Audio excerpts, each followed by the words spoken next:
Welcome to the Clear the Shelf podcast with Chris and Chris, the show that meets at the intersection of education and entertainment to discuss online arbitrage, retail arbitrage, wholesale, and all facets of selling on Amazon. We'll bring you news, tactics, strategies, insights, stories, and interviews to help you grow your Amazon business. And now, here are your hosts, Chris Grant and Chris Racing. What's up, Amazon sellers, and welcome back to the Clear the Shelf podcast with myself and my diaphanous co-host, Chris Racing. Today, we are joined by David, who recently quit his full-time job to go full-time on Amazon. He also sells over $100,000 per month on the platform. And as usual, our intent in this episode is to help you and to help us gain some insight into what it takes to kind of build and manage his operation and help you grow your own operation. David, I really appreciate you taking the time to be on the show, man. Yeah, absolutely. I know you could be doing other stuff, so we're gonna make sure we have some fun here. Now, before we dive in, you guys know the drill. This show is not free. It takes us minutes to prepare for this episode. So if you find some value in this show, make sure to hit the subscribe button. Head over to your favorite podcast player and leave us a review. A review is the only way we know how to tickle the algorithm when it comes to growing on places like Spotify and Apple Podcast.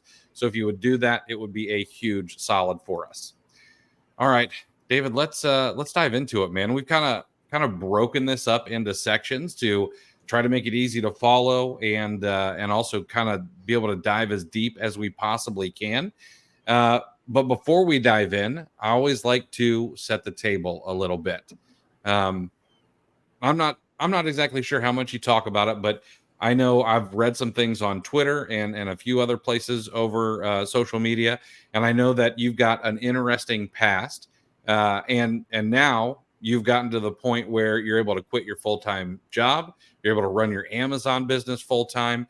And I was wondering if you might be able to share a little bit about your life and kind of what got you motivated to start selling on Amazon. Yeah, absolutely. First of all, thank you for having me on the show. It's a full circle thing to like start Amazon and then like go through all like the OA challenges and Keepa Academy. And like now I'm on the show getting interviewed. So full circle. So I do appreciate that. But a little bit about me. So I have a digital marketing background in SEO, paid advertising, and I did that from about 2014 to 2016. I posted something on Twitter the other day about it was like a note that I had in 2015, and it was like basic sellers rank things that sell 10 times per day, and it had like categories and the rankings and stuff. So I was kind of dabbling in Amazon back then. I didn't sell anything, but I was working for like a marketing agency and helping a number of companies rank higher in Google and run paid advertising, Google Analytics, all that stuff. I went through a divorce in 2016. I ended up getting fired from my job because I wasn't handling things right. Reports weren't getting done. Production just wasn't, up to par.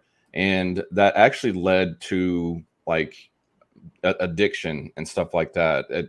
Which that's kind of been a part of my life from the age of 15 to the age of 31, like in one form or another. It's just the environment that I grew up in, the family that I was around, the friends that I had. I've been to prison before for 26 months. A number of other times I was arrested. And I thought that everything was cool. And like I thought I had my career going, and like things just went south. So from 2016 to 2019, I was basically running the streets, which surviving the streets and running an Amazon business kind of like there's a lot of correlations in between, like a lot of the traits and skills carry over to running a business. But in 2019, that's when like I finally decided that I was like, you know what, I'm going to get my life together. I worked at a call center making cold calls, selling concert tickets for the Firefighters Association. And in 2020, I was like, my life is back together a little bit. And I'm like, okay, I started listening to financial podcasts and started trying to emulate people that were having $1 million net worth, because I was like, okay, I want to retire one day. I want to have $1 million net worth. I need to have investments, etc. So I started listening to financial podcasts to try to figure out what I could do to maybe, boost my income, whatever, change careers. I wasn't sure, but I tried selling on eBay. I tried doing where you the paid surveys where you go into restaurants and then grade the restaurants, which was cool to get like some free food. Five Guys all over Nashville. I wrote reviews about all of them. And at the end of 2020, I heard a podcast on the Side Hustle Show with Nick Loper, which I've listened to for years. And Nate Jackson from Hustle Buddies was on there, and he was talking about how he bought stuff in stores and he sold it on Amazon. And I was thinking to myself, like, I've been buying and reselling things legally and illegally my whole life. Like, I bet I could do this. And so in January 2021, I created an Amazon account and, did the clearance thing, scanned shelves. I started in a halfway house. So once I changed my life and got, sober in 2019, from 2019 to 2021, I was in a halfway house.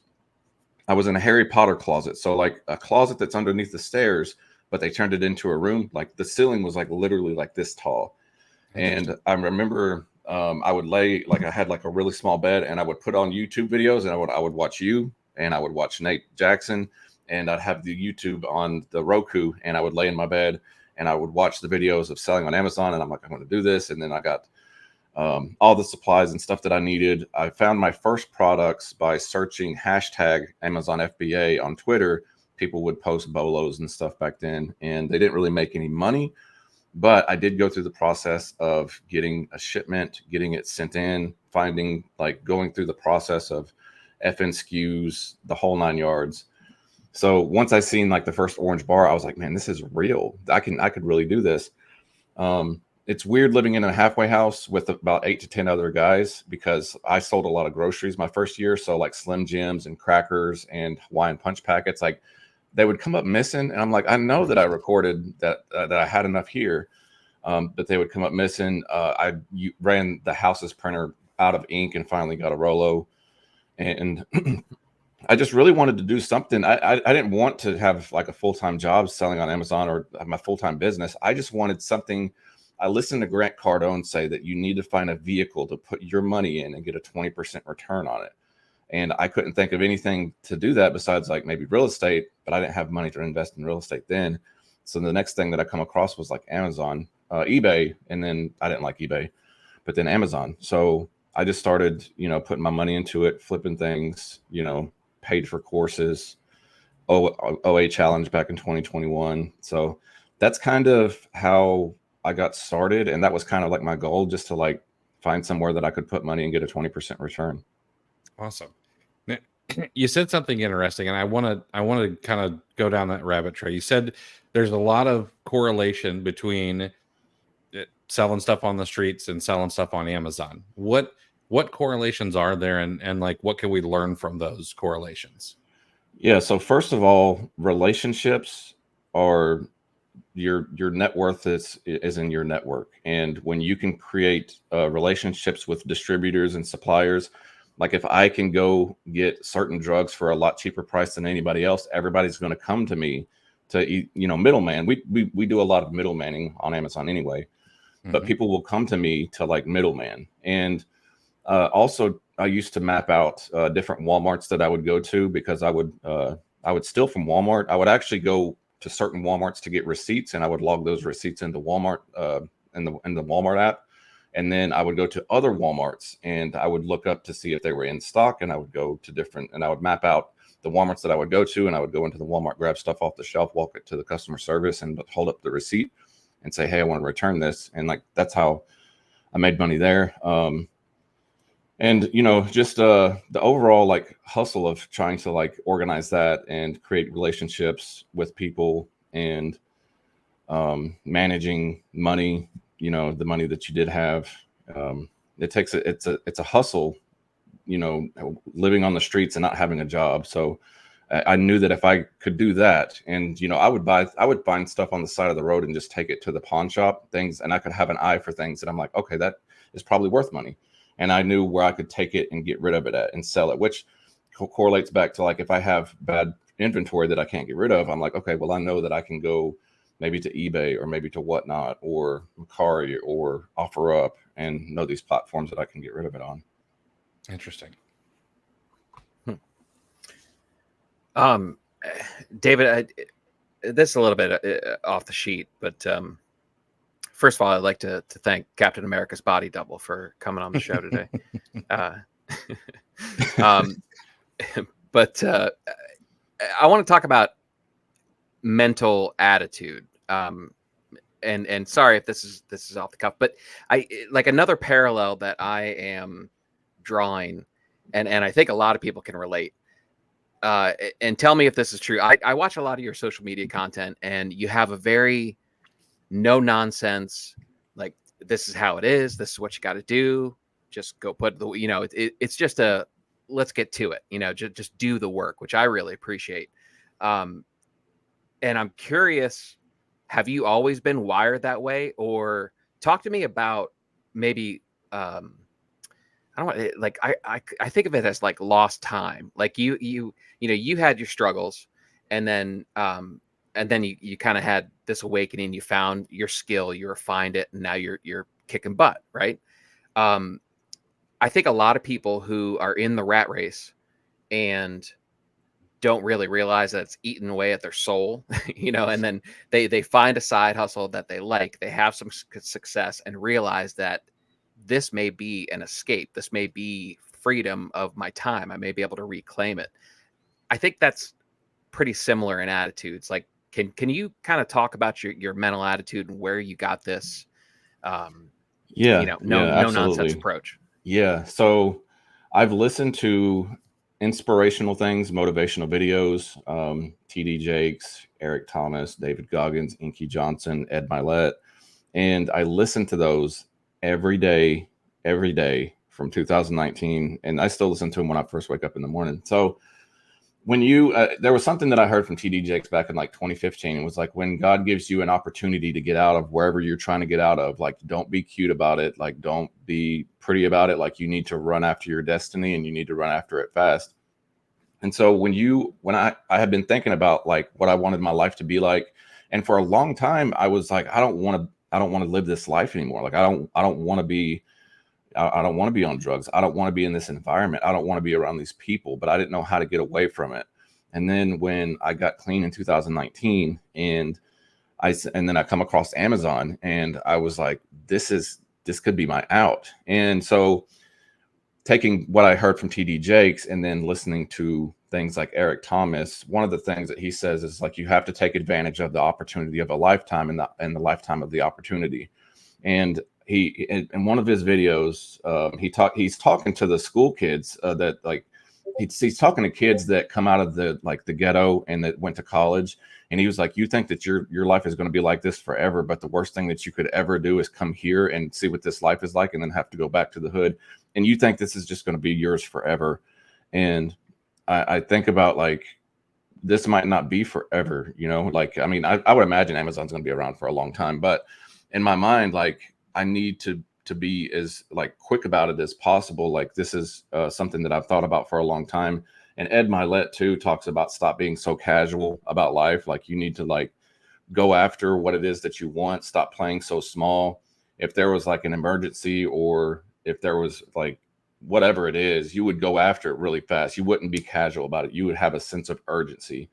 And so I learned that from those, listening to people like that and listening to it over and over, because I knew that my mindset was broken. I knew that listening to the advice from my parents was broken. I knew that listening to, and they meant well, they're good parents, but just listening to the environment that I was around. So when I listened to these, and I'd listen to them every day, it just changed the way that like I need to get busy living. You're either getting busy living or you're getting busy dying. And I'm 31 years old. Well, I'm 36 now, but when I started changing my life, I was 31. By the time most people are 31, like, they have at least something saved for retirement. Retirement's a lot closer. Things are a lot closer than we think they are. We think that we have so much time in the world, and we really don't. We really don't. So I just have to be as quick about it as I can, which I'm not every day. I mean, sometimes I take days off and I sleep and hang out. But let's dig down into Amazon a little bit. Can you describe your personal business model, like on a broad scale? Are you doing retail arbitrage, online arbitrage, any wholesale? or what exactly is the makeup? So it's right now?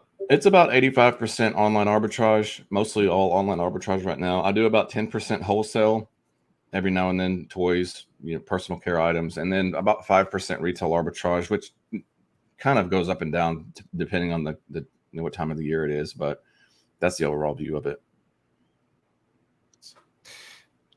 I know that you kind of mentioned a little bit about, other marketplaces, eBay, whatnot, Mercari, etc. Outside of Amazon, are you focusing on like any of those? Like, are you trying to build Walmart right now, or are you really just trying to stay in your lane with Amazon? Interesting about Walmart, I would like to expand a little bit to Walmart. However, I created an account for Walmart last year, maybe the year before, and I used a domain. It wasn't my regular Gmail account. It was a domain that I bought for my business, and I used that to register. I let the domain expire. Somehow somebody bought the domain behind me, logged into my Walmart account, and started selling fraudulent things.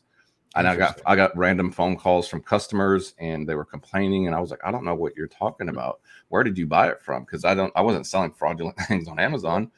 It was on Walmart. So they shut my Walmart account down, and it was under some type of pursuant Section 12 thing that they wouldn't reinstate it. But I do plan on creating a separate EIN business entity and selling on Walmart eventually. But I'm trying to get all the juice I can from Amazon right now. Awesome. You also mentioned one of our favorite words, network. We're trying to we talk about it as much as possible without people clicking a little red X on our podcast. But your net worth truly is in your network. So can we talk about that a little bit? Your personal networking, like how often are you chopping it up with other sellers, and what would you say is the best way to connect with peers? I've found a lot of relationships from people that have followed me or have commented on my content. Usually it's on Instagram more than anything else. There's a few people I've connected with on Twitter, but I'll just reach out and I say, hey, thanks for the follow, or thanks for commenting on my content. How's the Amazon business going? Obviously, I have to look at their profile to see if they're selling on Amazon, because I won't say that to everybody, but that has developed a few friendships that I talk to almost on a regular basis. And I have a free Discord that I network with sellers there too. Sometimes we do weekly live chats, but I think creating content and putting yourself out there and just talking about what you're doing and just trying to help the version of yourself that you used to be can put it puts you on the radar of people, and people just reach out to me and say, hey, or I reach out to them. Yeah, that's awesome. Yeah, people get really scared to like create content, whether it's writing or video or even images on Instagram, and it's like one of the most powerful things that we can do as business owners, I think.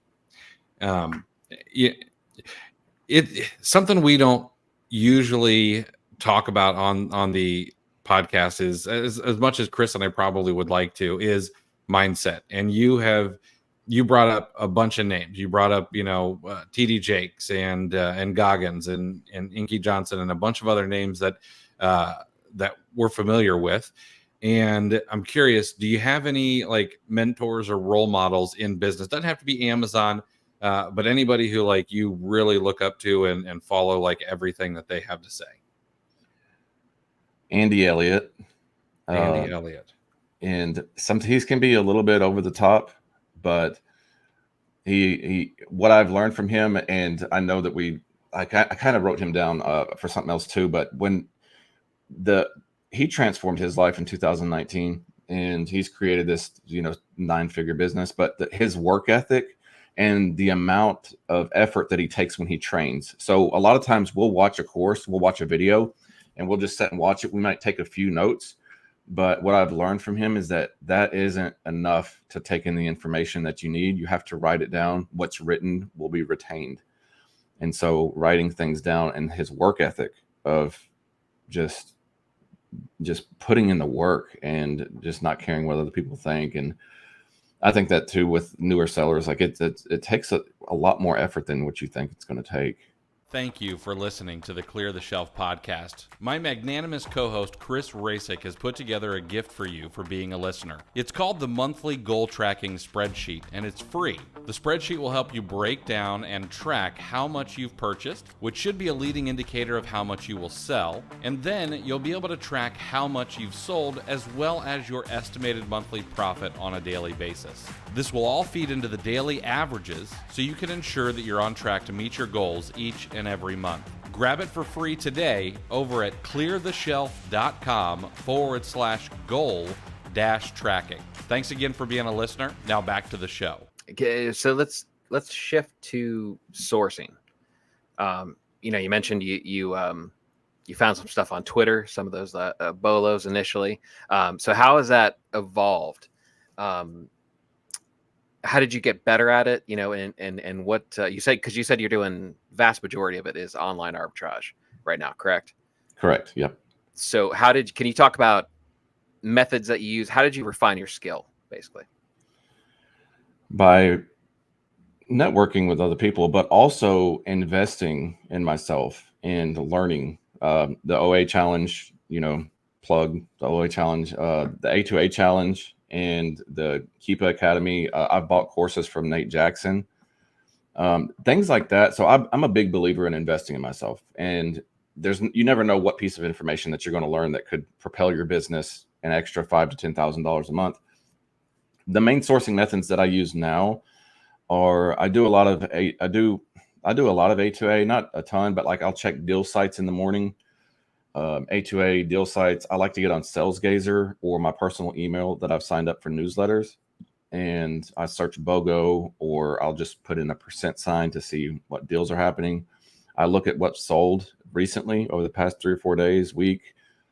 I look through unlisted inventory. So I use the unlisted inventory feature in Inventory Lab, and anytime I buy something, that's where it's housed at. So I'll export all of that, put it in Keepa Product Viewer. I'll export every ASIN that I've sold, put that in Keepa Product Viewer. I have a leads list database of about 4,500 leads that I'll put those in Keepa Product Viewer. I also have I use a Chrome plugin called Link Collect, and I don't have as many sites as I'd like to, but you can basically organize sites. Like I have stores that's titled main stores, and that'll be like my main stores that I buy from, and I can go there and open all of them up at one time to see if there's anything happening. I have another link collection called mid stores, and I'm trying to keep up with the slang term of this new generation, so I put mid stores. And then deal sites, I'd like to create more categories of a bunch of stores, but I use that. I search in Google. I'll just search Google video game sales, toy sales, health and beauty sales, supplement sales. I'll just go to Google and search that. I look back at what sold last year. So I like to look back to see what was selling really good in August last year. And if I'm drawing any blanks from that, I'll do storefront stalking, which sometimes I do anyway, just out of curiosity. I'm like, oh, this is a good lead. What else do they have? Or I'll load up Keepa Product Viewer, and there's a bunch of brands that I go through to see what's out of stock. Or I like to source things that are out of stock. I like to get in Keepa and see what sold recently but is not in stock now, and see if I could buy it and restock it before anybody else can. Nice. That's awesome. That link collect that's a huge tip. Hopefully people are writing that down. One of the questions we often get is like, what are some of the challenges that you face as you were getting started in sourcing products, and kind of like, how do you overcome those? A lot of people will, they'll read a ton on Twitter, they'll watch a bunch of videos on YouTube or on Instagram, but then they just seem to get stuck, whether it's, fear of actually pulling the trigger on a product that might lose money. But I'm curious, like, what were your initial challenges in sourcing? Well, you're gated in a lot of things. That sucks. What I did when I first started was I went to the store and took pictures of grocery items and aisles of Kroger and Publix and Walmart, and I would come back and I would search it one by one. I would look at all the items, and I would search it one by one. Things that I found that were good, I would storefront stock those stores. I sold nothing but grocery my first year. When I looked at what I got ungated in early on, and it was health and beauty, grocery, Burt's Bees through Frontier Co-op, and then I got ungated in Nike in April of 2021. After that, like I didn't try to get ungated in anything else until about Q4. So I just wanted to focus on things that I was comfortable standing in an aisle for 2 hours in the store. And so that I started with grocery. But I mean, running into being gated and running into not finding items, it's a lot of, you have to really, really put in the reps and just believe that that it's paying off, because your future self needs, like, the skills that you're going to develop over just looking through items and not finding anything. You still learn a lot, even though you don't gain anything from it like right then. You learn about different brands and like different products that go with other products, related products. You learn to see the profitability of items, and it just, applying curiosity instead of getting frustrated, just get curious. That's what really kind of helped me early on. That's a really, really good tip, man. Because I don't think anybody really talks about that, and I know we certainly don't. But sure, you're coming up with nothing for 2 or 3 hours at a time, maybe a week at a time, but look at how many Keepa graphs you get to look at, and you realize, oh, I know what I don't want to see in a Keepa graph. And so when you then find one that you're like, oh, this one looks different from all these losers, you learn a ton. That's really good.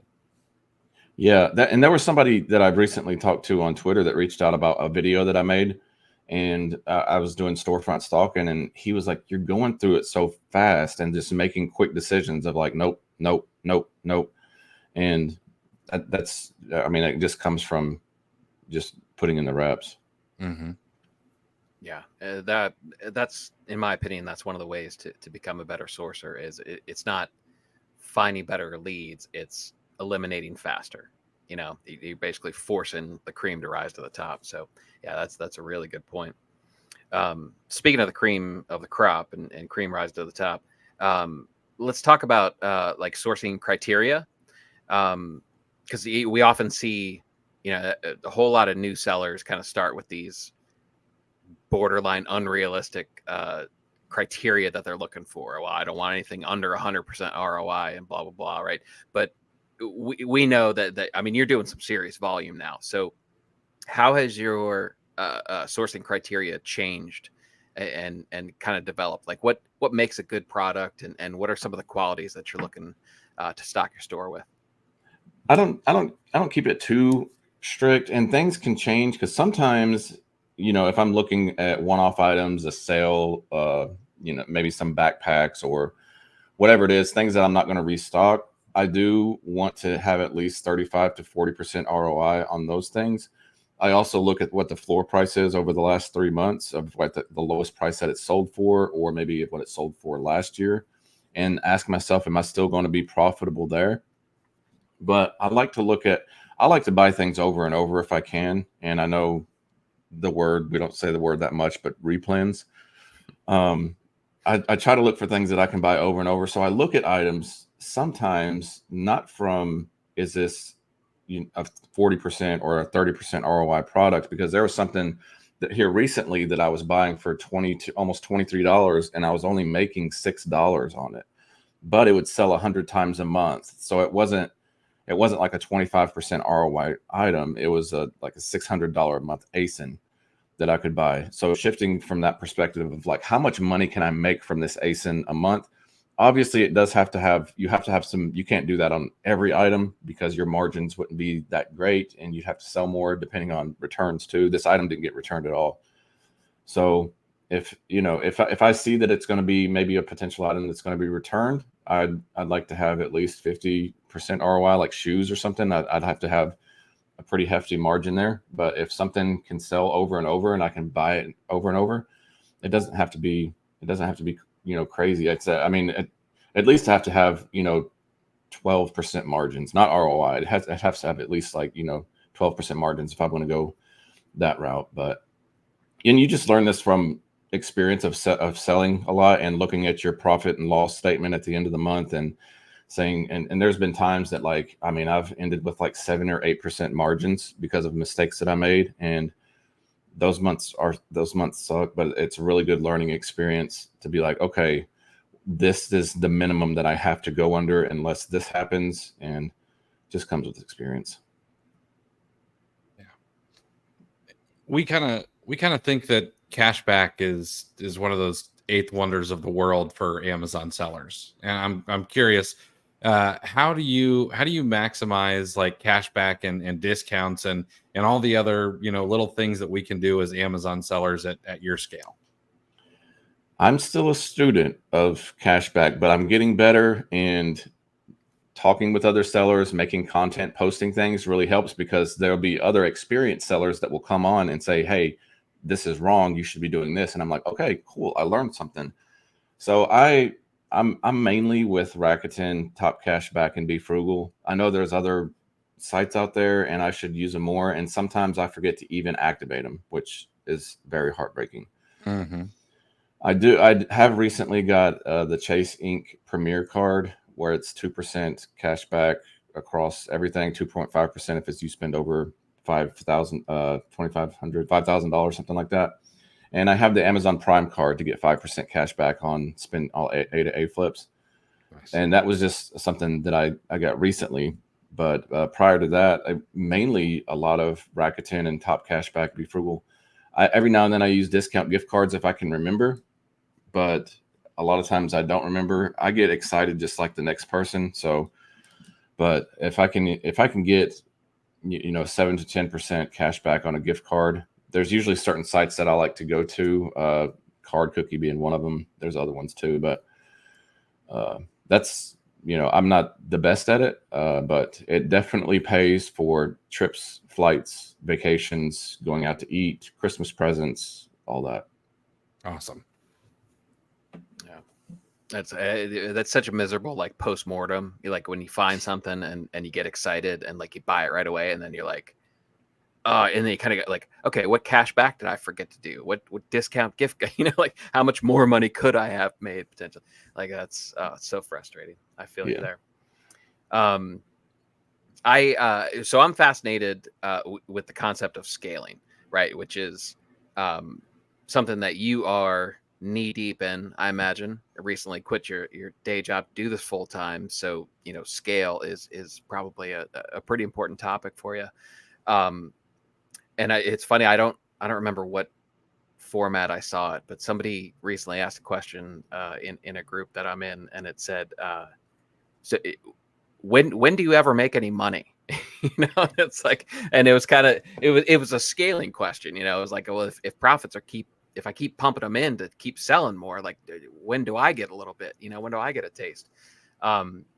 So let's talk about your journey and what you can share advice from your scaling up, like the different levels, like what does it take to get your first 10,000, and compare that to going from 10 to 50, and kind of walk us through the stairway to volume.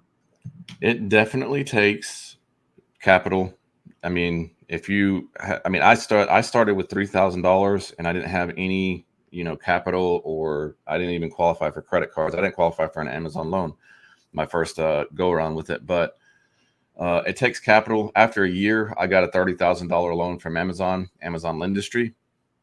So it's going to take capital to do that. It's going to require more sourcing, efficiently sourcing or purchasing leads. So there's systems, having systems in place of sourcing, of how you're going to source, how you're going to find profitable products, how you're going to receive those, and how you're going to, pack and ship those, managing inventory, restocking, repricing, the account health, and then the accounting and business management part of it. So it's like it's like 5 buckets. So in terms of like, I just want a tactic to scale, or like, what do I need? Like what you really need is the systems of like, how are you sourcing items? And if you needed to source more, how would you go about doing that? I mean, for me, it requires a little bit more work. And as I was scaling up, I did purchase different leads lists too, which put me onto brands. It puts me onto different sales. It put me onto coupon codes, things like that. And Prep center. Eventually it become too much for me to like prep everything myself. So I do prep a lot of items myself, but sending things to prep centers, managing the inventory, a big difference from going from like $10,000 a month to $50,000 a month is like having a leads database is going to help a lot with that. And it's you're just going to have to, you just kind of have to work a little bit more. You're going to have to work a little bit harder, and you're going to have to take out. I would advise people not to take out money for at least like a year, or at least until after their Q4. You are going, as you scale, you will have to drain your bank account down to almost zero, and it is going to feel scary and it's going to feel very uncomfortable. But you're just going to have to do that. I talked to a bigger seller here recently and doing about $300,000 a month. And I was like, I keep about X amount of dollars in my bank account. How much do you keep in your bank account as like a cushion? He said $0. I get my payouts, I pay myself, I pay my employees, and I spend the rest in inventory. And I'm like, that's interesting. So it goes back to like a mindset thing of fear of like money is just a resource. But you have to spend that money in order to continue to grow. You have to have capital. But it all comes down to like systems of how you handle your disbursements, how you're gonna pack and prep things, sourcing, all that. That fear is I like that you brought that up. You're the second person that I can remember who's brought that up on the podcast. Just you and Jassim are really the only ones who've brought up getting over that fear. So do you have do you have a number? Like, do you want to get to X amount of monthly sales, or do you want to become a $10 million a year seller? Do you have a goal out there? I thought about this earlier, and I think $150,000 to $200,000 a month is a pretty safe bet. Mm-hmm. However, I'm a pretty growth-minded individual, and I like to play video games. And so, like, once I get to a high score, I want to get to the next high score and the next high score. So I say 150 to 200,000, but once I get there, things might change. I like to diversify myself too. I don't want to just have everything. I don't want Amazon to be my only form of income. So, doing Amazon, but also maybe doing something else, not unrelated to Amazon, but like helping other people get started with Amazon or grow and scale, But right now, just getting to $150,000, $200,000 a month mark, which would change some things for me. It would take. I want to transition more into wholesale and go that route. And I have the capital to do it and the financing to do it if I wanted to. It just comes back to that. Spending down to zero is a very uncomfortable feeling, and I'll do it in Q4. I'll spend all the way down to zero in Q4, but like to have that going on constantly throughout the year, like you have to you just go down and then having to bounce back, and then you get an equilibrium. Okay. Yeah, a lot of it, you got to trust the data, essentially, which can be tough to do. It takes some faith. And speaking of data, we talk a lot about the Pareto principle, the 80-20 rule. And that can be especially important in scaling as well. It's important all the time, in my opinion. But have you, and if you're not familiar, I'm sure you are, but typically the Pareto principle says 80% of the results come from 20% of the effort. And it proves true in a mind-boggling amount of things. What do you know what your 80-20 is? Like what's that 20% that you need to focus on, that you try to key on? Sourcing for me is probably my 20%. I say sourcing, really the systems part of it is probably the 20% that, like, if I have the systems right, I can, plug in money. I could plug in VAs. I could plug in, extra, prepping, whatever. So the systems part getting that down, that's super huge to me, because I mean, you want to work on your business, not in your business, even though I work in my business now, but eventually, I want to get to the point that I'm not. So having systems is important. Nice. Absolutely. Speaking of systems, over the last couple, I mean, when you started Amazon, like AI wasn't really a thing. Nobody talked about it. I mean, it was being worked on, but it wasn't a thing. But have you automated anything in your business, and is there any AI tools that you're using, or other automations that you're using to make life a little bit easier? I wish that I could say that I do. I don't. I do find other uses for AI in terms of like writing and making content and things like that. But as far as like, for Amazon, I did use ChatGPT one time to search. I had ChatGPT tell me the top 50 brands on Amazon for any particular category. Tell me the top 50 brands, and then they list them numerically. And then I said, hey, rewrite it so that's in a straight line with 2 hashtags in the middle. I think it has to have 2 hashtags to put in the Keepa product finder. Mm-hmm. And I would search brands that way instead of like having to figure out like which brands I need to like search for. I just get all the top ones that is on Amazon and search those brands. So that's a cool little trick. Organizing emails would be something that I'd like to have done. I don't know if there was something that I saw the other day about like an AI email app that could like help organize emails a lot better. I'd like to have something like that, because I have a lot of emails come through with different, reimbursements or order confirmations, things like that. I'd like to organize those better, which I could have a VA do, but some type of, if there was like an email software that somebody's already using that I don't know about, that would be really nice. We're going to ask about, we usually ask about receipt management. So it sounds like it's not perfected, right? I know mine isn't, but do you have any tips on receipt management, all that order tracking? How do you handle all that? So I have a spreadsheet where I put in my orders that I place, and can keep have the order numbers and all that. As far as receipts and order confirmations, I just organize emails, and I have it all in one big folder in my email, like a label.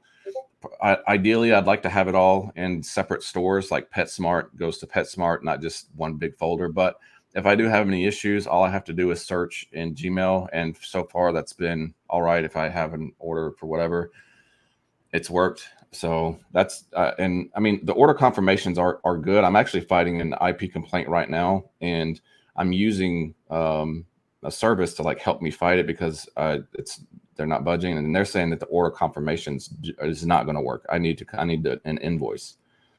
So if I can't get that, then I don't know. But that's kind of how I manage receipts. Any retail arbitrage receipts, I do such few. I just put them in an envelope. Nice. Yeah. So you touched on cash flow a little bit earlier, and I'm curious, how do you manage your cash flow now? And has there been anything you've learned over the years that have made cash flow get better for you?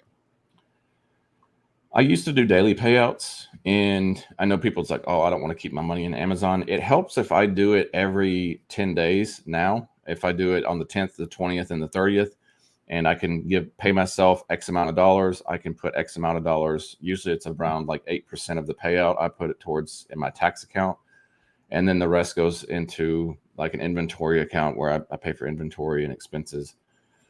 I just from spending money and paying the credit cards off and seeing that come in, I kind of have a general idea. I check, my credit card balances to see what I'm spending and know how much that I need to spend per month to hit, revenue goals. But I try not to spend too, like, with the way that my credit, I don't want to spend too much on my credit cards to where my payouts aren't going to cover all my credit card cost, my credit card bills, which, I mean, to kind of scale a little bit, it is going to have to, that you'll have to go through to times where you can only pay like 80 to 90% of it. But I keep just a general X amount spent on credit cards, get a payout. The payout pays off pretty much all the credit card bill. And I keep it kind of going like that. If I wanted to grow, I would have to spend more on my credit card, and the payouts wouldn't cover everything at first until everything started selling, and it would all eventually catch up. And I would probably take a little less out of the business to like cover my bills if I needed to. But yeah. So let's talk about bottlenecks, especially as you this becomes your full time. It becomes your main gig. What bottlenecks have you encountered, or what challenges, and how did you overcome them? Do you have any highlights you could share with us? Well, as I was scaling, prepping obviously become a challenge. So I outsourced that to a prep center. As I've transitioned to full time, though, I've taken a lot of that back on myself because I have more free time now to pack and prep. And I know it's not, a good return on my time or whatever, but it's not good for my bank account if I'm spending $2,000 in prep fees and I'm just sitting around doing nothing all day at my house. And I know I could be out there sourcing, but I only spend X amount of dollars per month. So once I spend all that, then I would just be sitting around. So one of the challenges that I have is figuring out what I need to send to a prep center, what not, how much work that I want to do. I go back and forth between feeling like I need to work a lot, and then sometimes I'm like, you know what, I don't need to be doing all this. I don't need to be working in the business. I need to work on the business. So that's a challenge that I have, for myself. Capital obviously was an issue back in the, but getting credit cards and loans and stuff like that isn't that big of a deal. Account health issues and reimbursements, which I have a service. I use Riverbend Consulting for reimbursements, but for some reason, like, it just seems like it's a pain to try to get all these invoices and send them in to get reimbursed for whatever. And going back and forth with Riverbend is just, I don't know why the reimbursements thing it's really bothering me, but it makes me want to have like an administrative VA or something like that to help with account health issues or reimbursements or organizing my emails, so that I don't spend an hour a day organizing emails or trying to go back and forth about reimbursements.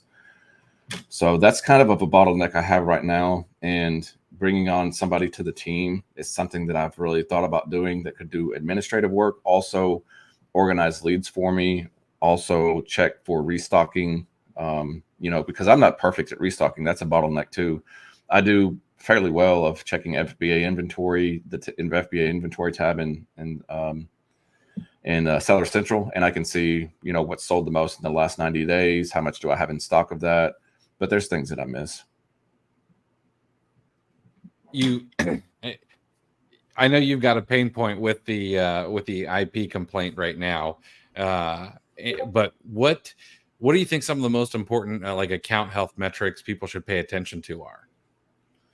I look at my account health rating, which I know that might not matter a whole lot. It makes me feel better, but I know that Amazon could come shut your account down even if you had 1,000 account health rating. So that does give me peace of mind if it's up there. I like to look at the voice of the customer and see what people are saying about the items that I'm selling, and make sure that I'm not getting a ton of like bad reviews of something. Because all it takes is somebody to be like, this product's fake or something, and you'll get a complaint. So I like to make sure that I'm not constantly selling and restocking something that's not satisfactory for the customer. FBM metrics, on-time delivery rates, order defect, all that. Like, I make sure that those are good. My sell-through rate, I want to make sure that I'm selling through items and I'm not having things that are just going to be sitting around and, dropping my IPI score down. I don't really get too caught up in the IPI score, because if I am constantly buying things that are going to sell good, and if I'm constantly sending stuff to Amazon, if I'm constantly making sure my stranded inventory is handled, I don't have to worry about like the IPI score. It's going to take care of itself. Mm-hmm. You mentioned sell-through rate. Do you have certain rules for liquidation? Like what rules do you follow if your inventory starts getting a little stale? It's after about 60 days, if something's not really selling, or if I made a bad buy, I'll wait at least 30 days for sure. usually about the 60-day mark, depending how much money I have in a particular item. If I have, a couple $1,000s in something, I might not wait that long. But after about 60 days, I don't really want to hold on to any inventory like that anymore. I'm going to try to get rid of it. Do you have any kind of rules, like never go negative, or is it whatever it takes to just blow it out? Yeah, if I gotta sell negative, because having money in inventory means that I'm not making money. I'm not buying profit. I can't. I'd rather have my money back and spend it on profitable inventory than it just to sit there and not make any money at all. So I'll take a loss, and then I could sell. I could flip that money 4 or 5 times over the next 4 months, or just sit and wait for the price to come back up on an item that's probably not going to happen. Mm-hmm. Yeah, that's a change in mindset. Somebody we had on the podcast, it might have been Jassim, it made the point that, like, even if you sell it for a disgusting negative percentage, like, it's still easier than you actually bringing it home, and there's costs involved of actually your own personal handling of it, and then you list it, and then you get whatever you can, then you pay a set of fees on eBay or whatever other platform it is. It was a shift in mindset. Like, it changed my liquidation rules and process personally. Yeah, touching the item that many times, and then all the time that you have to, and the fees, return fees, or if you have to have those, like, it adds up. And the reducing the amount of times I have to touch the inventory, because I don't have like a number that's like, this is how much it costs to touch the inventory every time. But I do know that the more times you touch it, the bigger cost it is. Yeah, absolutely. So moving forward, like kind of long term, what are your goals for the next year in your Amazon business, and how do you see the industry as a whole over the next, say, 3 to 5 years? I personally want to move more towards wholesale, which I have Smart Scout, and I was up at 2:30 the other morning because I couldn't sleep, and I was just going through making collections of different brands that I want to reach out to and try to open up accounts with. I don't have a problem like calling folks. I get in such a routine of, well, I could just pop this up and I could spend, $2,000 or $3,000 really quickly versus having to haggle back and forth with like a wholesale company. But I see, as Amazon is like trying to like squeeze out, reselling is always going to be around. Like, don't get me wrong. It's not like, oh, Amazon's squeezing out all the sellers and you're not going to be able to sell. There's always going to be some type of barriers that Amazon's going to come up with. Amazon's going to constantly make changes. But if you play by the rules, put the customer first, sell quality products, and keep documentation, like, you're going to be fine. But I'd rather have something where I feel like it's more of like a business, to where I have relationships with people where I can make phone calls and order inventory and, send it to a prep center where I don't have to, because I want to be able to travel a little bit more too. And, sometimes when we're at family events, and Leanne, my fiance, she'll talk about what I do to her family and stuff. And she's like, yeah, we could just travel and we don't even have to like stay home. We could work wherever, blah, blah, blah. And I'm thinking, like, not right now. We can't, because I prep a lot of items in my house. But like, I want to get to the point that I could travel if I wanted to, and I don't have to, prep a ton of items at the house. And that's the goal. You've touched on a lot more mindset stuff than I think almost any other guest we've had on the show, which I love, by the way. And you talk about how you've got a growth mindset and, things like that. So what are some things that you're like actively trying to improve on, or like what weaknesses do you see that you want shored up? Personally, I want to become a better writer and a better communicator. And I think writing is really interesting. I watched this thing by Tim Ferriss not too long ago about how writing will help, like, organize your brain and your thoughts in your life. And like, if you just wrote 2 pages a day, I think writing begins with everything that you do, from like writing copy for if you had to create Amazon listings, or writing copy for ads, or writing copy, for reaching out to wholesalers. The better that I could be at writing, the better I can be at communicating. And which goes back to creating relationships with wholesale accounts. Like, it's not just like calling them up and just being like, hey, well, can I open up a wholesale account? Like, you have to befriend people and like kind of control the conversation and just be a better, writer and communicator. Having more patience and understanding. I'd like to help more people with Amazon and stuff. I get a lot of DMs and I get a lot of redundant questions that are really meaningless and that you could just have Googled and like looked up yourself. So I try to have more patience with helping out newer people, because I know that I was there before, and which it's helped me with my Discord of having, of people reaching out to me. There's a few people that I help one-on-one that are my in-person friends, and I know real quick that I'll never do it again. I'll continue to help them, but I won't do it for free. And I've had people reach out, but I'd like to have more patience and understanding of just, dealing with communicating with people. Mm-hmm. That's great. Yeah. It's funny you mentioned that about reaching out to wholesale, but when you talked about networking with other sellers, you mentioned just talking in your DMs and just saying, hey, thanks for the like, how's your business going?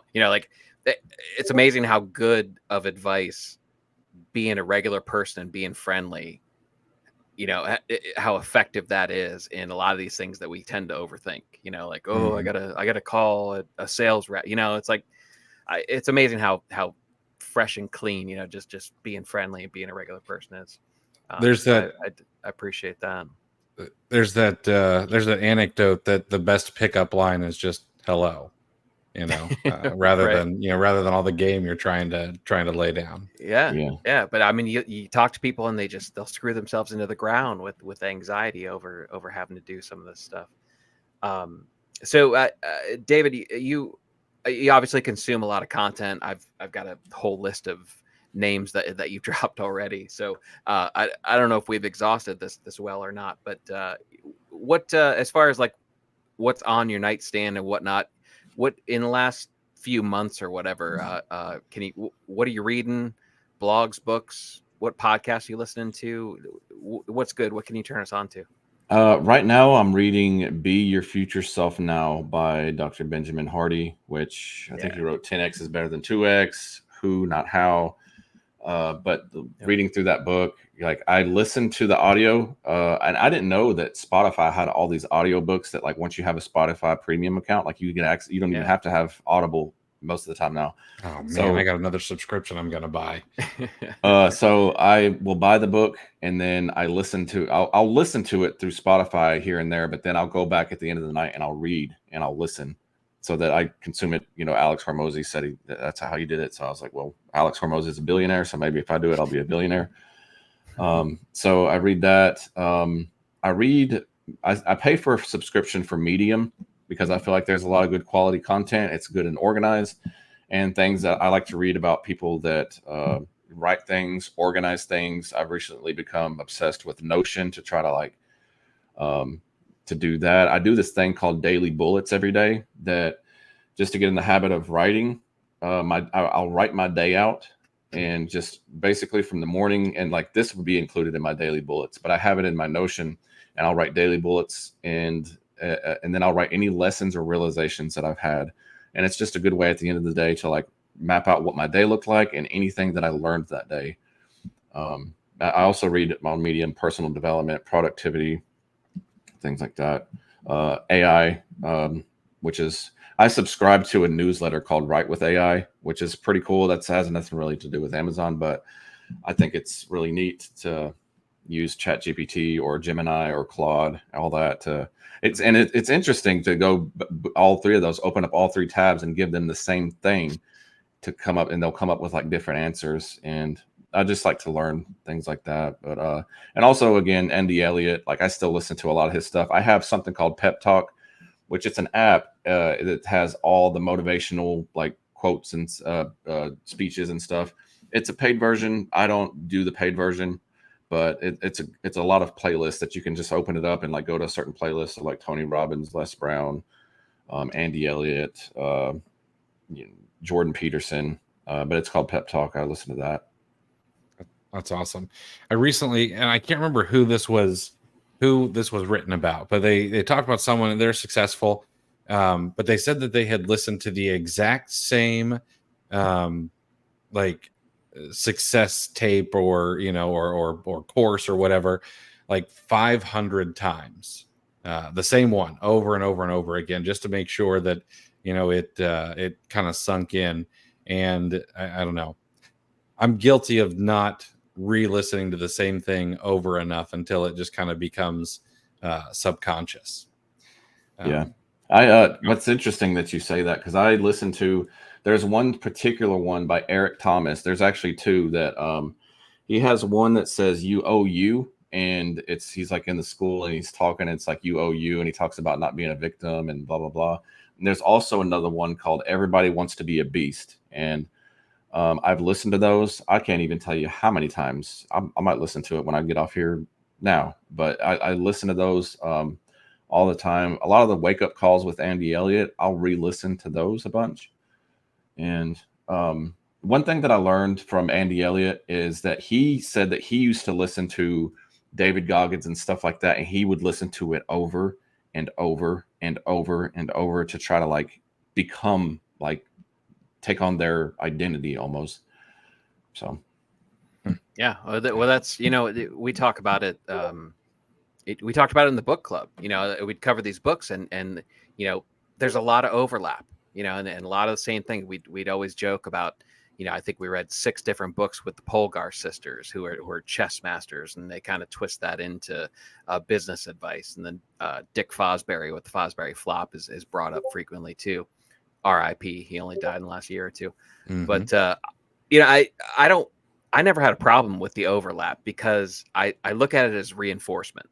I'm the same way. I like hearing stuff over and over again, especially from voices that you like and you respect. If that makes sense. Absolutely. So, yeah. Nice. Yeah, this has been great. So I know that people are going to want to, go follow you, find you on social media. Where can I send people to find more out about you, or give you a follow or anything like that? So it's at David AMZ Hustle on Instagram, on Twitter or X, and TikTok. And I think it's David AMZ Hustle on YouTube too. I have quite a few. I wish I had more videos, but David AMZ Hustle, I'm everywhere with that. Perfect. I'll make sure that those are all down in the video description as well.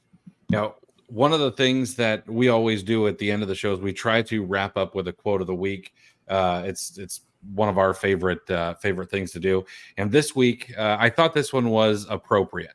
The most practical way to change who you are is to change what you do. And that, of course, is by the great James Clear. There's a lot in motivational books and in business books that if you want to kind of change who you are, you got to change your environment. You want to get new ideas, you need to change your environment.